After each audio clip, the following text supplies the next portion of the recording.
నమస్తే welcome to మనం TV. ప్రస్తుత ఏపీ రాజకీయాల గురించి మనతో మాట్లాడడానికి డాక్టర్ భరత్ రెడ్డి గారు మనతో ఉన్నారు. నమస్కారం సార్. సార్, అంటే సోషల్ మీడియాలో బాగా వైరల్ అవుతున్న విషయం ఇది. అంటే వంగా గీత గారు పిఠాపురం నుంచి ఎలాగో వైసీపీ నుంచి పోటీ చేస్తున్న విషయం తెలిసిందే. అయితే ఆమె వేసిన నామినేషన్ వెనక్కి తీసుకొని జనసేనకి మద్దతుగా ప్రచారం చేస్తుందంటూ అంటే వార్తలు బయటకు వస్తున్నాయి. ఇందులో ఎంతవరకు నిజముంది సార్? సోషల్ మీడియా వార్తల్ని చూసుకున్నట్టయితే నిజం అవ్వచ్చు, కాకపోతే సోషల్ మీడియా వైరల్ అనేది పెద్ద ఎత్తున ట్రోల్ అవుతున్నాయి, పబ్లిక్ని కన్ఫ్యూజ్ చేస్తున్నాయి, వాళ్ళని కూడా కన్ఫ్యూజ్ చేస్తున్నాయి. క్యాండిడేట్లకు తెలియకుండా కూడా జరుగుతున్న సంఘటనలు చాలామంది ఇబ్బంది పడుతున్న రాజకీయ నాయకుల పరిస్థితి కూడా చూడవచ్చు. కాకపోతే కొన్ని సందర్భాల్లో సోషల్ మీడియాలో వచ్చినా కూడా నిజమవుతున్న సందర్భాలు ఉన్నాయి, చాలా నిజమైన సందర్భాలు ఉన్నాయి. ఈ రోజే చెప్తారు మేము అసలు జీవితాంతం ఈ పార్టీలోనే ఉంటామని చెప్పిన నెక్స్ట్ డేనే పార్టీ మారుతుంటారు. అంతందులో గతంలో అదే సోషల్ మీడియాలో వైరల్ సందర్భంలో ఆ సోషల్ మీడియా మీద చర్యలు తీసుకుంటాం, మా అనుమతి లేకుండా ఎలా ఇస్తున్న సందర్భాన్ని మనం చూసాం. అట్లా కొన్ని సంఘటనలు ఉన్నాయి. సోషల్ మీడియా వైరల్ అవుతున్నాయని పట్టించుకోకుండా తన పని తాను చేసుకునే వాళ్ళు ఉంటారు. అది మామూలులే వాళ్ళు చేసుకొని అనుకునే వాళ్ళు ఉంటారు, వాళ్ళు కమిట్మెంట్గానే ఉంటారు. ఇక మనం సోషల్ మీడియాలో వైరల్ అవుతున్న దాని గురించి అయితే మనం ప్రత్యేకంగా ప్రస్తావించుకున్నప్పుడు ఇప్పుడు అన్ని పార్టీలు, రాజకీయ పార్టీలు కూడా ఈ వైరల్నే నమ్ముకున్నట్టుగా కనిపిస్తుంది. అంటే చిన్న పార్టీ నుంచి జనాలు ఎందుకు నమ్మే అవకాశం ఉందంటున్నానంటే, ఆ వంగ గీత గారు కూడా ఇంతకు ముందు ప్రజారాజ్యం పార్టీ నుంచి అదే కాన్స్టిట్యున్సీలో గెలిచారు సార్. అందరూ ప్రతి దానికి ఒక లాజిక్ ఉంటుంది. అంటే ఒక వైరల్ అవుతుందంటే దానికి ఏదో ఒక చిన్న లాజిక్, ఒక క్లూ ఉంటేనే దాన్ని వైరల్ చేస్తారు. వైరల్ చేసినప్పుడు ఖచ్చితంగా కూడా వాళ్ళు ఖండిస్తారు. ఒకవేళ నిజమే అయితే ఖండిస్తుంది. అయితే ఇక్కడ మనం చూడాల్సిన అంశం ఏంటంటే, వంగా గీత ఆమె రాజకీయ ప్రస్థానం చూసుకున్నట్లయితే తెలుగుదేశంతో ప్రారంభమైంది. తెలుగుదేశంతో కీలకంగానే తెలుగుదేశం సభ్యురాలుగా పనిచేయడం జరిగింది. ప్రజారాజ్యం పార్టీ పెట్టినప్పుడు ప్రజారాజ్యం చిరంజీవితో పాటు వచ్చి గెలవడం జరిగింది.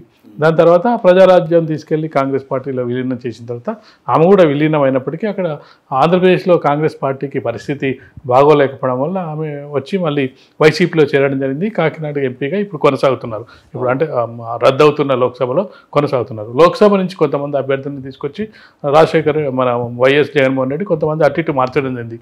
లోక్సభ నుంచి అసెంబ్లీ నుంచి ఇక్కడ అంటే చాలామంది అభ్యర్థులని మార్పు ద్వారానే చాలామంది, దీనివల్ల చాలామంది పార్టీ వీడిన సందర్భాన్ని కూడా చూడొచ్చు. అత్యంత సన్నిహితంగా ఉన్న వాళ్ళు కూడా పార్టీని వీడిన సందర్భాన్ని మనం చూడొచ్చు. అయితే ఇక్కడ పిఠాపురం అనేది ముఖ్యమైన నియోజకవర్గంగా చెప్పొచ్చు. ఎందుకు ముఖ్యమైన నియోజకవర్గం అంటే అదొక విఐపి నియోజకవర్గం. ఎప్పుడైనా ఒక విఐపీలు పోటీ చేస్తున్నప్పుడు ఎవరైతే పోటీ చేస్తున్న వాళ్ళు, పోటీ పడుతున్న వాళ్ళు కూడా ఇంపార్టెన్స్ ఉంటుంది. ఇప్పుడు నరేంద్ర మోడీ పోటీ చేస్తున్నారంటే అక్కడ పోటీ చేస్తున్న వాళ్ళు ఎలాంటి వ్యక్తులైనా వాళ్ళు కూడా వార్తల్లోకి వెళ్తారు.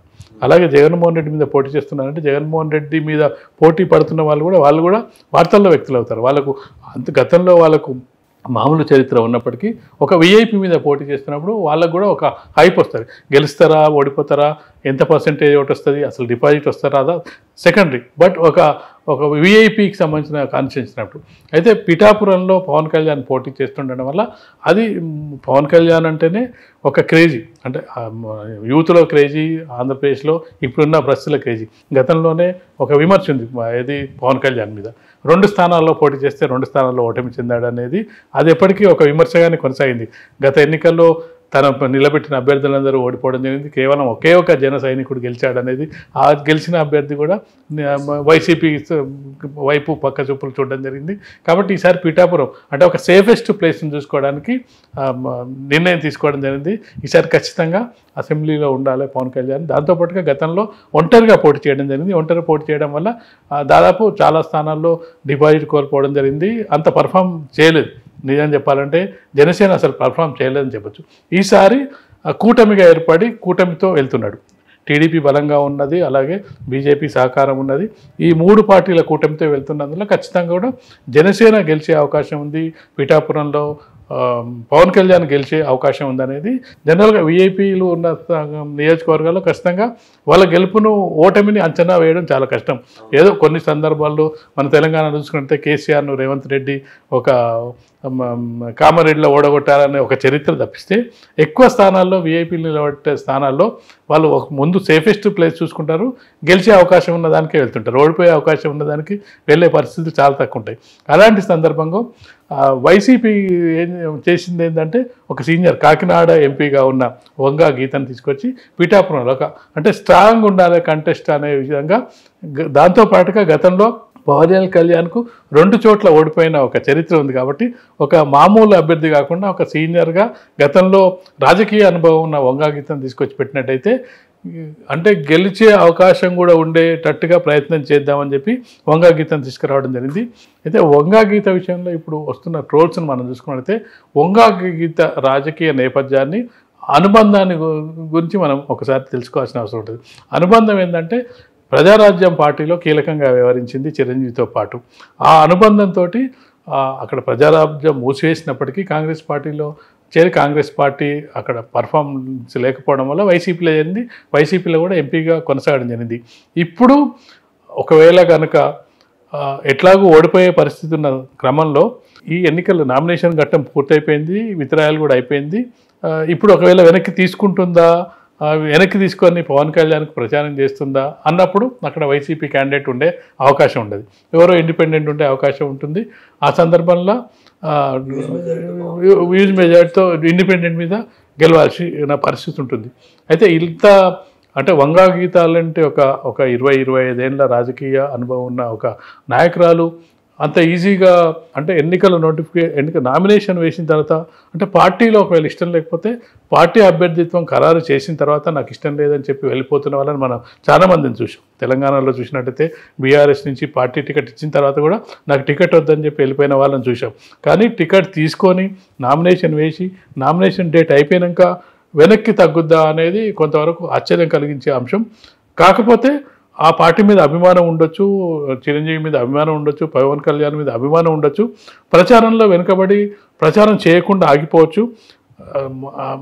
అంతర్గతంగా పవన్ కళ్యాణ్ గెలవాలని ఒక తపన ఉండొచ్చు. కానీ నామినేషన్ విత్డ్రా చేసుకొని డైరెక్ట్గా సపోర్ట్ చేస్తుంది అంటే మనం నమ్మలేని స్థితి. కాకపోతే ఎన్నికలు పూర్తయ్యాక అంటే సార్ ఇంకోటి అంటే ఎలాంటి అంటే నిప్పు లేనిదే సామెత కూడా ఉంది కదా సార్, అంటే ఏం లేకుండానే పొగలేనది నిప్పు లేదంటారు. అంటే అయితే దానికి అంటే రాజకీయ నేపథ్యాన్ని చూసుకున్నట్టయితే ఆమె ప్రజారాజ్యంతో అటాచ్మెంటు, క్యాస్ట్ ఈక్వేషన్ ఇవన్నీ చూసుకున్నప్పుడు ఏమైందంటే వచ్చే అవకాశం ఉంటుందనేది ఒక ట్రోల్ వచ్చిన సందర్భంగా అది ఇప్పుడు వస్తుందా తర్వాత వస్తుందా అంటే రావడం అనేది ఒకవేళ కన్ఫర్మ్ అయినప్పటికీ ఎన్నికల తర్వాత వస్తుందా, ఎన్నికలకు ముందే వస్తుందా? ఎన్నికలకు ముందు వచ్చే అవకాశాన్ని మనం అంత ఈజీగా తీసుకోలేం. ఒక అనుభవం ఉన్న రాజకీయ నాయకురాలు ఇప్పుడు అంటే బ్లేమ్ అయ్యే అవకాశం ఉంటుంది. అంటే ఒక పార్టీ టికెట్ ఇచ్చినప్పుడు గెలిచిన తర్వాత ఒకవేళ గెలిచిన వాళ్ళు చాలామంది పార్టీలు మారిన సందర్భాలు ఉన్నాయి, ఓడిపోయిన తర్వాత పార్టీ మారిన సందర్భాలు ఉన్నాయి. కానీ నామినేషన్ వేసిన తర్వాత అంటే ఇప్పటివరకు చరిత్ర లేదు, టికెట్ ఇచ్చిన తర్వాత వద్దని వెళ్ళిపోయిన వాళ్ళు ఉన్నారు తప్పిస్తే టికెట్ తీసుకొని నామినేషన్ వేసిన తర్వాత విత్డ్రా కాకుండా ఇది సందర్భం లేదు. వెనక్కి తగ్గిన సందర్భాలు అయితే మనకు రాష్ట్ర రాజకీయాల్లో లేవు. ఒకవేళ అలాంటి పరిస్థితి వస్తే ఇది వంగ గీత ఒక కొత్త చరిత్ర సృష్టించినట్టే చెప్పొచ్చు. అంటే మరొక దానికి దారి వేసినట్టుగా అనుకోవచ్చు. టికెట్ ఇచ్చిన తర్వాత కూడా మన అభ్యర్థులు మనకు ఉంటారో లేదో అని తెలియని పరిస్థితిలో పార్టీలు ఉండే పరిస్థితి నెలకొనే అవకాశం ఉంది. ముందు కూడా టికెట్ ఇచ్చినాక అనుమానంగా చూసే పరిస్థితి వస్తుంది. ఒక వ్యక్తికి టికెట్ ఇచ్చినాక, అసెంబ్లీ టికెట్, లోక్సభ సీట్ ఇచ్చినాక వీటి చివరి దాకా కంటిన్యూ అవుతాడా లేడా, ఇప్పుడు గెలిచిన తర్వాత కంటిన్యూ అవుతాడా లేదా అనుమానం ఆల్రెడీ ఉంది. ఇక ఓడిపోయిన వాళ్ళ సంగతి అంటే వేరే విషయం, వాళ్ళకి స్వేచ్ఛ ఉంటుంది, ఎటైనా వెళ్ళే అవకాశం ఉంటుంది. గెలిచిన వాళ్ళు వీళ్ళ బీఫామ్ మీద గెలిచి వీడు 5 ఏళ్ళు కంటిన్యూ అవుతాడా లేదా నా పార్టీలో అనే పరిస్థితి 2 తెలుగు రాష్ట్రాల్లోనూ ఇప్పుడైతుంది. టికెట్ ఇచ్చిన తర్వాత మాకు టికెట్ వద్ద సందర్భాన్ని కూడా మనం చూసాం. ఒకటి గెలిచిన తర్వాత మారిన వాళ్ళని చూసాం, 2 టికెట్ ఇచ్చిన తర్వాత నాకు టికెట్ వద్దన్న వాళ్ళని చూసాం. ఒకవేళ వంగా గీత పరిస్థితి టికెట్ ఇచ్చి నామినేషన్ వేసిన తర్వాత మారడం అంటే అది కొత్త ట్రెండ్కు చర్చకు దారితీసే అవకాశం ఉంటుంది. కాకపోతే వైసీపీనే అధికారంలోకి వచ్చినట్టయితే కంటిన్యూ అయ్యే అవకాశం అయితే కనిపిస్తుంది. ఏ పార్టీకైనా, వంగ గీత అయినా లేకపోతే రాజకీయ పార్టీ నాయకులందరూ కూడా అధికారం ఎక్కడుంటే అధికారం వైపే ఉంటారు. అధికారాన్ని వదులుకొని అధికార పార్టీకి వదిలి దూరంగా జరగడానికి వ్యక్తిగత కారణాలు లేకపోతే ఆర్థికమైన ఇబ్బందులు ఆర్థికమైన కారణాలు ఉంటేనో అధికార పార్టీకి దూరం అవుతారు తప్పిస్తే వ్యక్తిగత కక్షలతో కానీ లేదంటే వాళ్ళతోటి సఖ్యతతోనే ఉంటారు. ఏ పదవి ఉన్నా లేకపోయినా కనీసం ఏదో కార్పొరేషన్ చైర్మన్ లేకపోతే అధికార పార్టీ హోదానో ఏదో ఒక హోదా వస్తుందనే విషయంలో, లేదంటే అక్కడ ఓడిపోయినప్పటికీ ఆ కాన్స్టిట్యున్సీ ఇన్ఛార్జ్ కూడా ఇచ్చే అవకాశం ఉంటుంది. ఓడిపోయిన ఎమ్మెల్యే అభ్యర్థులకు పార్టీలు ఇప్పుడు చేస్తున్నది ఏంటంటే వాళ్ళు ఎమ్మెల్యేలుగా ఉంటారు, మీరు ఆ కాన్స్టిట్యున్సీ ఇన్ఛార్జ్ మా ద్వారా మీ ఇన్ఛార్జ్ ద్వారా కొన్ని పనులు చేయించుకుంటూ ఉంటారు ఆ కాన్స్టిట్యున్సీకి. నెక్స్ట్ ఎన్నికలకు సంబంధించి వీళ్ళే మా అభ్యర్థులు చెప్పడానికి. కాబట్టి రేపు ఒకవేళ కూటమి అధికారంలోకి వచ్చినట్టయితే ఖచ్చితంగా మారే వాళ్ళు చాలామంది ఉంటారు, అందులో వంగా గీత కూడా ఉండే అవకాశం ఉంటుంది. ఒకవేళ అధికారంకు వైసీపీనే వచ్చిందనుకో ఆ పరిస్థితుల మధ్య అధికారం వైపే వెళ్ళే అవకాశం ఉంటుంది. ఏదైనా ఇప్పుడున్న రాజకీయ నాయకులు అధికారం వైపే ఉంటారు తప్పిస్తే వ్యక్తిగతంగా పార్టీతో బాండింగు పర్సన్స్తో బాండింగ్ అనేది మనం ఇప్పుడైతే కనిపించట్లేదని చెప్పొచ్చు. సో చూద్దాం సార్ ఏం జరగబోతుందో. Thank you sir, thank you so much. Thank you.